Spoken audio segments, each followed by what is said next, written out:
कई बार ऐसा होता है कि जो लोग कुंभ में नहीं जा पाए हैं, तो जो लोग कुंभ में गए हैं वो ना जाने वालों को बहुत सुनाते हैं। बोले अरे बताओ कुंभ हो रहा, तुम गए नहीं, स्नान नहीं किया, प्रयाग स्नान नहीं किया, त्रिवेणी दर्शन नहीं किया, संत महात्माओं को वंदन नहीं किया।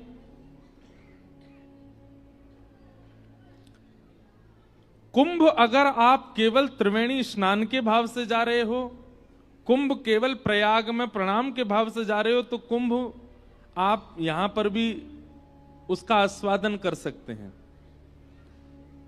कुंभ का मूल रूप क्या होना चाहिए? वहां आए हुए दूर दराज से संत महात्माओं के दर्शन, ये कुंभ का मूल रूप होना चाहिए। और दूसरी बात, कुंभ की प्रधानता इसलिए ज्यादा है क्योंकि अमृत बिंदु गिरा था। तो अमृत और श्रीमद् भागवत, इन दोनों के लिए तो भागवत जी के महात्मा कहा गया क्व कांच क्व मणिर महान। भागवत जी तो मणि हैं और अमृत क्या है? बोले कांच के समान है। महंगा क्या होता है? कांच महंगा होता है कि मणि महंगी होती है? हीरा महंगा होता है? हीरा महंगा होता है ना। लेकिन वहां जाकर के भी अगर कथा का आस्वादन नहीं कर रहे हैं, वहां जाकर के भी सुनी हुई कथाओं का नियम पालन नहीं कर रहे हैं, तो कुंभ जाना व्यर्थ है। लेकिन आप हिमाचल में बैठ करके, पंजाब में बैठ करके या कहीं और स्थान पर भी रह करके कथाओं का आस्वादन करते हैं, और आस्वादन ही नहीं करते हैं, अपने जीवन में उतारते भी हैं। जो व्यास जी कह रहे हैं, जो वक्ता कहते हैं, उस बात का आप पूर्ण रूपेण पालन भी करते हैं, तो आप जहां बैठे हैं वहीं कुंभ स्नान हो रहा है। यह बहुत आवश्यक है। हमें लगता है कि तन का स्थान पर उपस्थित होना, नदियों में स्नान करना, और इसका पुण्य हमको प्राप्त होता है, ऐसा नहीं है। तन की उपस्थिति ज्यादा आवश्यक नहीं है, हृदय की उपस्थिति बहुत आवश्यक है। हम एक बात बताएं, आप सवेरे सवेरे जब स्नान करते हैं ना, तो अपने बाल्टी में जल भरो, और जल भरने के बाद नेत्रबंद करो। नेत्रबंद करते हुए क्या विचार करो? आहा, लाखों लोग चारों ओर खड़े हैं, यहां से गंगा जी आ रही हैं, इधर से यमुना जी आ रही हैं, ये देखो सामने त्रिवेणी संगम दिख रहा है। ये सब मन में सोचना है। गंगा जी का जो वर्ण है वो थोड़ा सा मटमैला जैसा है, थोड़ा थोड़ा जैसे मिट्टी का सा वर्ण होता है ना, ऐसा वर्ण गंगा जी का है। और श्याम वर्ण की यहां से यमुना जी आ रही हैं, बीच में दोनों का संगम हो रहा है। हम नाव में बैठ करके बीच में जा रहे हैं, और इतने में क्या करो, हाथ में वो क्या बोलते हैं, लोटा या फिर मग्गा जो भी, और उसको ऐसे पानी में डाल दो। नाव रुक गई है, त्रिवेणी संगम पे हम पहुंच गए हैं। आहा, तुरंत हम लोग नाव से नीचे उतरे हैं। नीचे उतर के नाक बंद करके ये मारा गोता, तुरंत मग्गा जल अपने सिर पर डालो। हर हर गंगे, हर हर गंगे, हर हर गंगे, श्री यमुना मैया की जय, त्रिवेणी संगम की जय। आपको यहीं बैठे बैठे गंगा स्नान का फल प्राप्त हो जाएगा। अगर तन की उपस्थिति इतनी ज्यादा आप मानते हो, तो आपके पास जो सामने जल है वही गंगा जल हो जाएगा, वही यमुना जल हो जाएगा, वही त्रिवेणी का जल हो जाएगा। और मन से आप स्मरण ही त्रिवेणी का कर रहे हो, मन से आप स्मरण ही प्रयागराज का कर रहे हो, तो मानसिक और शारीरिक दोनों स्नान यहीं बैठ के हो जाएंगे। चिंतित होने की आवश्यकता नहीं। और फिर उसके बाद बढ़िया सुंदर वस्त्र आदि पहन के प्रसाद पाके कथा सुनने आ जाओ। यहां पर इतने सारे संत बैठे हैं, बताओ कुंभ से कम है कोई? इतने सारे महापुरुष बैठे हैं, एक साथ इन सबका दर्शन हो रहा है और कथा श्रवण मिल रही है। कुंभ में क्या करना है? यही तो करना है। त्रिवेणी स्नान करो, संत महात्माओं के यहां भंडारा पाओ, उनके दर्शन करो और कथा सुनो। वो सब तो आप यहां बैठ के भी कर लोगे। तो एक प्रकार से अगर हम कह दें तो कोई अतिशयोक्ति नहीं। आज से आगामी 7 दिन तक ये कुंभ ही है, यहां कुंभ ही हो रहा है। कुंभ त्रिवेणी प्रयागराज जाकर के पुण्य करने वाले व्यक्ति को जो पुण्य प्राप्त होगा, वही पुण्य यहां ऊना में चल रही कथा या आपके शहरों में भी कहीं कथा चल रही है, वहां जाकर के भी इन नियमों का पालन करने से आपको वही फल प्राप्त होगा जो प्रयाग में स्नान करने वाले को है। इसलिए कोई निराश होने वाली बात नहीं कि हम नहीं जा पाए कुंभ। हम तो जैसे तैसे गिरते पड़ते पहुंच गए, पर आप लोग नहीं भी गए हो तो कोई दिक्कत नहीं, यहीं बैठ करके कुंभ का आनंद लो। साक्षात श्रीमद् भागवत जी सर्वोपरि है। यदि इनका आस्वादन प्रत्येक दिन आप करते हो तो प्रत्येक दिन ही आपका कुंभ स्नान है। बस वो आस्वादन होना चाहिए। सच्चिदानंद रूपाय विश्वोत्पत्त्यादि हेतवे तापत्रय विनाशाय श्री कृष्णाय वयं नमः। सच्चिदानंद रूपाय कैसे हैं ठाकुर जी? सत्य स्वरूप हैं, चैतन्य स्वरूप हैं और आनंद स्वरूप हैं। देखो, सच्चिदानंद, ये तीन रूप हैं ठाकुर जी के। आप लोग वृंदावन जाते हैं, बिहारी जी का दर्शन करते हैं, ठाकुर जी का धाम में दर्शन करना, ठाकुर जी का धाम में दर्शन लाभ प्राप्त करना, वो सत्य दर्शन है। आपने सत्य में ठाकुर जी को देखा, त्रिभंग लली श्याम सुंदर खड़े हैं, सत्य। उन्हीं सत्य ठाकुर जी का गुणानुवाद गाने वाले जो वक्ता हैं, जो संतजन हैं, जो महज्जन हैं, जो महात्पुरुष हैं, उन सबको चलते फिरते देखना। वृंदावन आप गए, गोवर्धन आप गए, वहां पर आपको संत महापुरुष चलते फिरते दिखाई दिए। यही समझना चाहिए चैतन्य परमात्मा का दर्शन है। वही बिहारी जी जो मंदिर में स्थिर खड़े हैं, स्थूल खड़े हैं, वही चलते फिरते संतों के रूप में घूम रहे हैं। सत्य दर्शन मंदिर के ठाकुर जी, चैतन्य दर्शन जितने भी ठाकुर जी के तनु हैं, जय भागवत में वर्णन आता है ना, वाणी गुणानुकथने श्रवणौ कथायाम हस्तौ च कर्मसु मनस्तव पादयोर्नः स्मृत्याम शिरस्तव निवास जगत प्रणामे दृष्टि सताम दर्शनेस्तु भवत्तनूनाम। ठाकुर जी, ये आपका गुणानुवाद गाने वाले, बहुत ध्यान से सुनिएगा सब लोग, इधर देखो। हमारा जनरेटर ऑन हो गया है तो इसलिए बहुत सावधानी से सुनिएगा। नल कुंवर मणिग्रीव की स्तुति है, उसमें वो ये तो कह रहे हैं कि हमें, हमारी दृष्टि आपको देखे, हमारे कान आपको सुने, हमारे हाथ आपकी सेवा करें, हमारे चरण आपकी प्रदक्षिणा करें। पर एक अर्थ इसका यह भी लगाया जा सकता है, हे नाथ, जो आपको दर्शन करते हैं, जो आपको सुनते हैं, जो आपको गाते हैं, जो आपकी सेवा करते हैं, जो आपकी प्रदक्षिणा करते हैं, जिनका जीवन केवल और केवल आप हैं नाथ, ऐसे महत्पुरुष, ऐसे संतजन, ऐसे वक्तागण, ऐसे वैष्णवों को भी अगर हम दर्शन करें तो वो आपके दर्शन के समान है। भवत्तनु नाम, वो कौन है? ठाकुर जी के बालक हैं, ठाकुर जी के तनु हैं। तो आप वृंदावन में बिहारी जी का दर्शन कर रहे हैं, वो सत्य परमात्मा है। मंदिर से निकलने के बाद ठाकुर जी के वैष्णव भक्तों को देख रहे हैं, वो चैतन्य परमात्मा है। और फिर किसी वक्ता के द्वारा एक स्थान पर बैठ करके कथा श्रवण कर रहे हैं, ये आनंद परमात्मा है। आप कथा में बैठे हो, अपना फोन निकाल करके सेल्फी लेना जरा अपनी, सब लोग लेना नहीं, ऐसे ही बोल रहा हूं। आप लोग अभी अगर अपने आप को देखोगे तो आप लोग इतने प्रसन्न मुद्रा में हो। किसी की शादी की पिक्चर हो, किसी की जन्मदिन की पिक्चर हो और किसी की कथा की पिक्चर हो, तीनों एक साथ करना। आप सबसे सुंदर कथा वाली फोटोज में लगोगे। क्यों? क्योंकि यहां आप सुख में नहीं हो, यहां आप आनंद में हो। तीन रूप हैं ठाकुर जी के। पहले मंदिर में विराजमान हैं, दूसरे संत महत्पुरुष और वक्ता गणों के रूप में विचरण कर रहे हैं, ये चैतन्य परमात्मा है। और कथा जो श्रवण आप करते हैं शब्द के रूप से, कर्ण रंध्र से प्रवेश करके जो आपको आनंदित कर देती है, आनंद परमात्मा है। सच्चिदानंद रूपाय। तीनों के दर्शन किए आपने? आपने बिहारी जी भी देखे हैं, आपने संत जन महत्पुरुष भी देखे हैं, वैष्णव जन भी देखे हैं, और कथा भी सुन रहे हो। तीनों के दर्शन हो गए। सच्चिदानंद रूपाय। हर व्यक्ति का नियम बन जाए कि प्रत्येक दिन मुझे इन तीन के दर्शन तो करने ही हैं।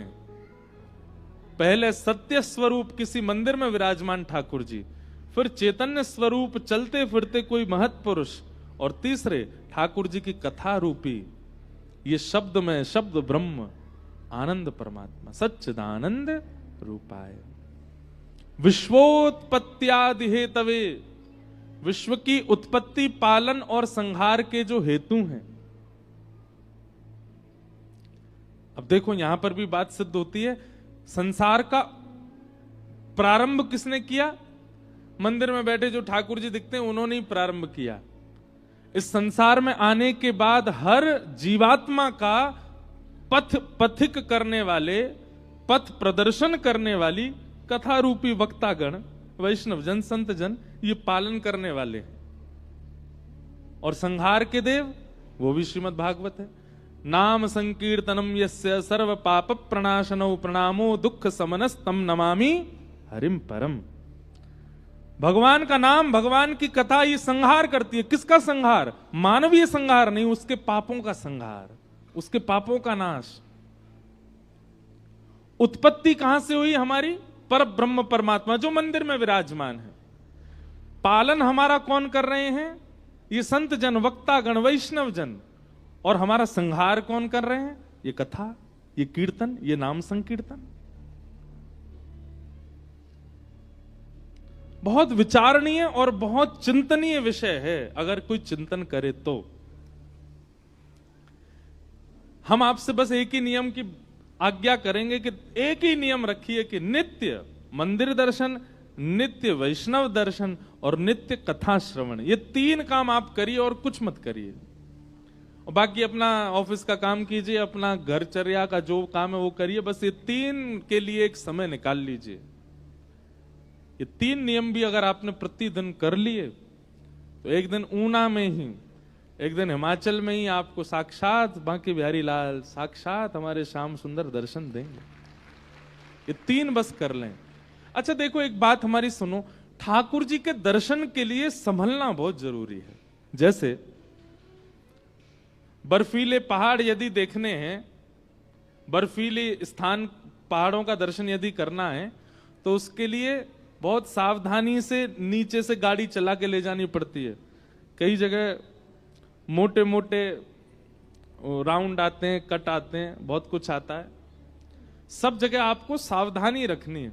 सावधानी से अगर आप अपनी गाड़ी चला करके ले गए तो मनाली पहुंच जाओगे, शिमला पहुंच जाओगे, कश्मीर पहुंच जाओगे। पहाड़ी बर्फीले पहाड़ों का दर्शन जिनको देखते ही मन बिल्कुल आनंदित हो जाता है। ठीक वैसे ही श्री ठाकुर जी को देखकर के मन आनंदित होगा, पर उसके लिए सावधान रूप होकर के जीवन जीना बहुत आवश्यक है। सावधानी हटी, दुर्घटना घटी। हम लोग कई बार कथा सुनते हैं, संत जनों को, वैष्णव जनों को प्रणाम करते, पर असावधान रहते हैं। असावधान कैसे रहते हैं? जैसे ही कोई भोग की वस्तु, काम की वस्तु, क्रोध की वस्तु सामने आती है, अपना आपा खो देते हैं। सुनते तो कथा हैं, संत जनों को प्रणाम तो करते हैं, दर्शन तो करते हैं, पर जैसे कोई भोग्य वस्तु सामने आती है तो अपने आप को रोक नहीं पाते उसको भोगने से। ये असावधानी है। कथा सुनना यहीं तक सीमित नहीं रहना, इसी से भगवत दर्शन नहीं होगा। इसके बाद आपका जो जीवन है उसमें सावधानी बहुत आवश्यक है। मतलब बच्चा केवल स्कूल जावे, ट्यूशन करे, उसी से ही पास नहीं हो जाएगा। एग्जाम में उसको कलम उठाने पड़ेंगे, प्रत्येक प्रश्न का उत्तर देना पड़ेगा। अब बच्चा कहे मैं तो एक भी दिन एब्सेंट नहीं रहा, मैं तो रोज स्कूल गया हूं, रोज मैंने ट्यूशन किया है, फिर मैं फेल कैसे हो गया? आप लोग कहो हमने तो सारी कथाएं सुनी, ऊना में जितनी कथाएं हुई सब सुनी, फिर भी हमको भगवत दर्शन क्यों नहीं हुआ? क्योंकि आपने क्लासेस तो अटेंड करी, ट्यूशन तो किए, लेकिन जब परीक्षा सामने आई तो हाथ पांव फूल गए, तो कुछ नहीं किया। परीक्षाएं क्या हैं? जीवन में घटने वाली हर परिस्थिति परीक्षा है। आप लोग जब कथा में होते हैं ना, उस समय ठाकुर जी दृष्टि डालते हैं कि कौन कौन कथा में आया और कथा में ये क्या सीख करके गया, उसकी परीक्षा यहां से जाने के बाद लेते हैं। कथा विश्राम होते ही आपके जीवन में संकट आएंगे, आपके जीवन में आपत्ति आएगी, विपत्ति, वो हमेशा ही आनी है। पर कथा के बाद जब आती है तो ठाकुर जी देखते हैं कथा सुन के आया, अब ये क्या करेगा, अब इसका कैसे सामना करेगा, देखूं तो। इसलिए सावधानी बहुत आवश्यक है, तभी श्री कृष्ण दर्शन देंगे। जीवन बहुत सुधरा हुआ, संभला हुआ चाहिए हमें, उसी के लिए कथा है। असावधानी जब हम कर देते हैं अपने मन के रूप, अपने कर्म के रूप में, सोई ठाकुर जी हमारे ऊपर कट्टस लगा दे, अब इससे नहीं मिलना हमको, क्यों? असावधान है। बस कथा सुनने जाता है, खाना पूर्ति। और कई लोग तो कथा सुनने नहीं आते, कथा के बाद भंडारा उड़ाने आते हैं, या कथा से पहले भंडारा उड़ाने आते हैं। इसलिए बहुत सावधान।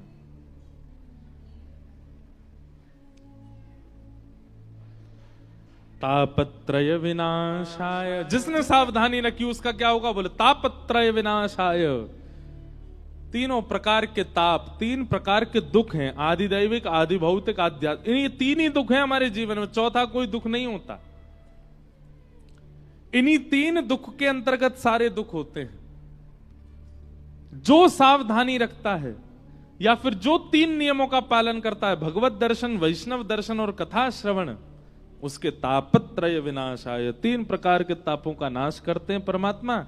ऐसे श्री कृष्णाय वयम नमः, ऐसे श्री कृष्ण को हम बारंबार प्रणाम करते हैं। एक भाव में गाता हूं, जिसको तेरा भरोसा, जिसको तेरा सहारा, जिसको तेरा, गाओ मेरे साथ, जिसको तेरा सहारा, जिसको तेरा भरोसा, जिसको तेरा सहारा, जिसको तेरा भरोसा,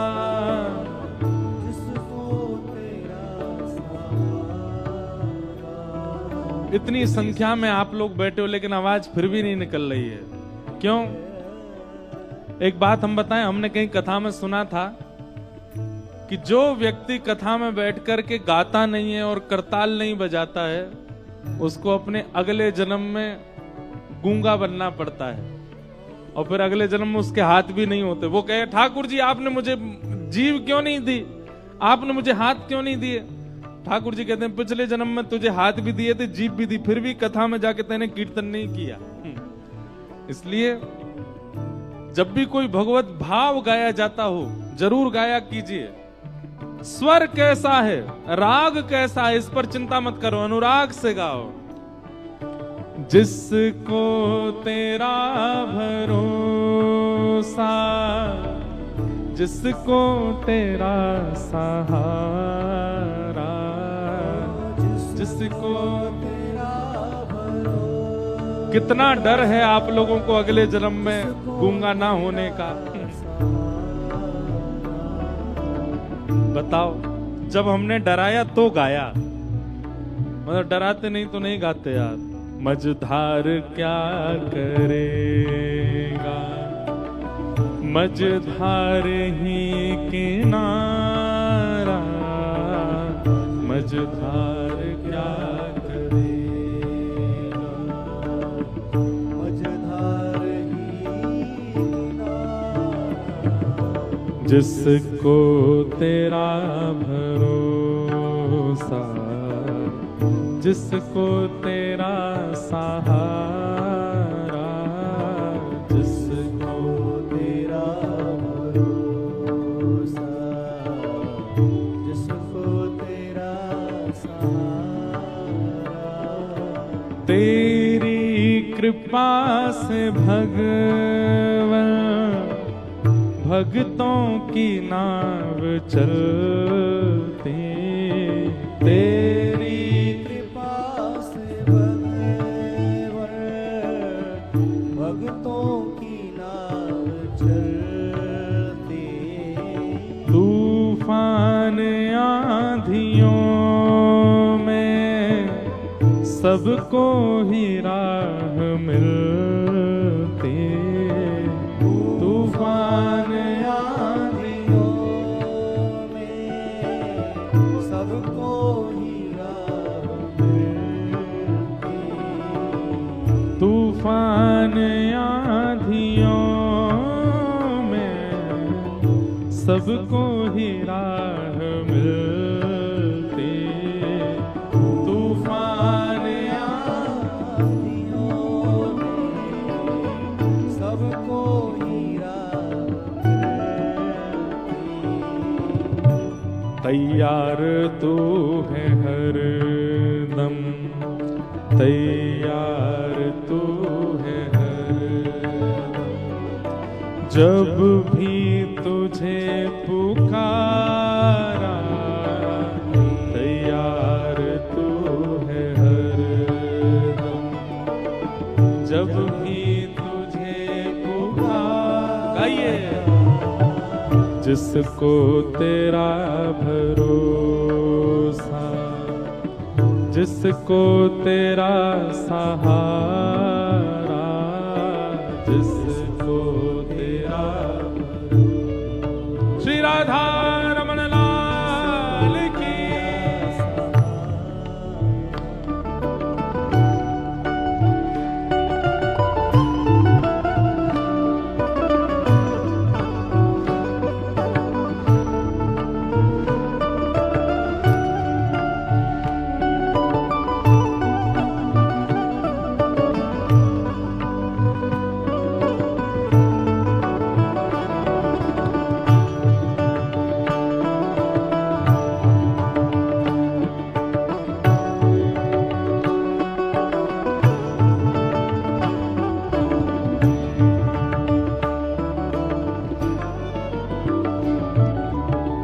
होठों पे नाम तेरा, दिल में उमंग तेरे, होठों पे नाम तेरा, दिल में उमंग तेरी, अलमस्त सार हूँ मैं, छाई तरंग तेरे, अलमस्त सार हूँ मैं, छाई उमंग तेरी।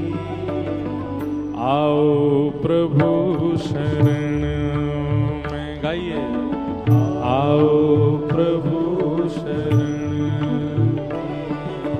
आओ हरि शरण में, आओ हरि शरण।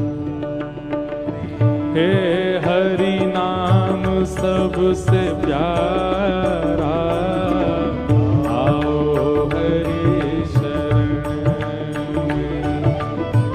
हरि नाम सबसे प्यारा, जिसको तेरा भरोसा, जिसको तेरा सहारा, जिसको तेरा भरोसा, जिसको तेरा सहारा, हे जिसको तेरा भरोसा, जिसको तेरा सहारा, जिसको तेरा भरोसा, जिसको तेरा सहारा।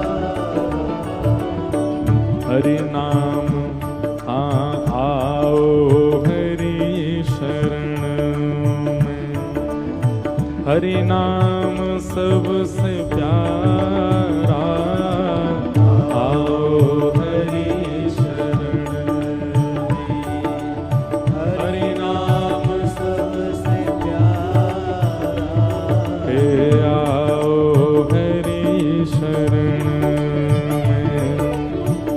हरि नाम सबसे प्यारा, आओ हरि शरण।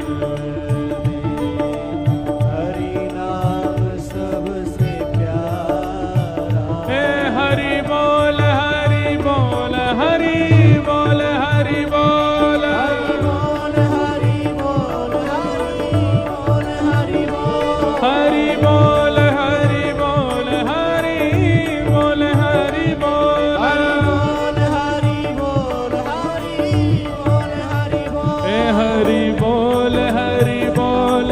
हरि बोल हरि बोल हरि बोल हरि बोल हरि बोल हरि बोल हरि बोल हरि बोल हरि बोल हरि बोल हरि बोल हरि। भुजा उठा के हरि बोल हरि बोल हरि बोल हरि बोल हरि बोल हरि बोल हरि बोल हरि बोल। हरि बोल हरि बोल हरि बोल हरि बोल हरि बोल हरि बोल हरि बोल हरि हे हरि बोल। बोल हरि बोल हरि बोल हरि बोल हरि बोल हरि बोल हरि बोल हरि बोल। हरि बोल हरि बोल हरि बोल हरि बोल हरि बोल हरि बोल हरि बोल। हे हरि बोल हरि बोल हरि बोल हरि बोल हरि बोल हरि बोल हरि बोल हरि हरि बोल बोल। हरि बोल हरि बोल हरि बोल हरि बोल हरि बोल हरि बोल। हमारे मैं कथा में बताता हूं कि हमारे श्री चैतन्य महाप्रभु वो जिस गांव में जाते तो अपने शिष्यों को कहते जाओ भिक्षा लेकर के आओ, घर घर से भिक्षा लाओ। काय की भिक्षा लेके आए? आटा दाल चावल। काय की भिक्षा? बोले आटा दाल चावल की नहीं, हर घर के द्वार को खटखटाओ और जब कोई आवे तो भुजा पसार के कहना एक बार हरि बोल बोल दो, नाम की भिक्षा लेकर के आओ। मैया तेरे पांव पड़ू एक बार हरि बोल, मैया तेरे पांव पड़ू एक बार हरि बोल। भैया तेरे पांव पड़ू एक बार हरि बोल। मैया तेरे पाँव पड़ूं एक बार हरि बोल। हे बोल हरि बोल हरि बोल हरि बोल हरि बोल हरि बोल हरि बोल। हे हरि बोल हरि बोल हरि बोल हरि बोल हरि बोल हरि बोल हरि बोल। हे मैया तेरे पांव पड़ू एक बार हरि बोल, मैया तेरे पाँव पड़ूं एक बार हरि बोल। लोग बाग पूछते एक बार हरि बोल बोलना, कोई कहता है 10 बार बोलो, 11 बार बोलो, 108 बार बोलो, आप कहते हो एक बार बोलो बस। बोले हाँ, जिसकी रुचि होगी वो तो हजारों बार लाखों बार बोलेगा, पर जिसकी रुचि नहीं है वो एक ही बार बोले। और एक बार बोलने के बाद जब उसकी मृत्यु हो और मृत्यु के बाद जब वो यमराज के पास जाए तो वहां जाके पूछना कि हमने एक बार हरि बोल बोला, उसका क्या फल मिलेगा हमको। एक व्यक्ति की मृत्यु हुई, उसने एक ही बार हरि बोल बोला था। मृत्यु के बाद जब यमराज के पास गए तो यमराज ने कहा हाँ भाई तुमने जीवन भर बहुत पाप किए हैं। बोले बहुत पाप किए मैं मानता हूं, पर मैंने एक बार हरि बोल बोला था। अपने 80 वर्ष की आयु में एक बार हरि बोल बोला था, उसका फल पहले मुझे दीजिए, उसके बाद मेरे पापों के सारे दुख देना। यमराज जी बोले एक ही बार बोला था? बोले हाँ बस एक बार। यमराज जी बोले हमको इसका फल नहीं पता। तो व्यक्ति बोला तो फिर मुझे नहीं पता, पहले उसका फल मिलेगा तब नरक की यातनाएं भोगूंगा। यमराज जी उसको लेकर के शंकर जी के पास गए। शंकर जी से जाके पूछा कि महाराज इसने एक बार हरि बोल बोला है, इसका क्या फल मिलेगा। शंकर जी बोले भाई 1.25 लाख बार बोला हो, पुरुषण किया हो तो हमको फल पता है। 1 करोड़ बार बोला हो उसका फल भी हमको पता है। जीवन भर बोला हो, प्रत्येक दिन बोला हो उसका भी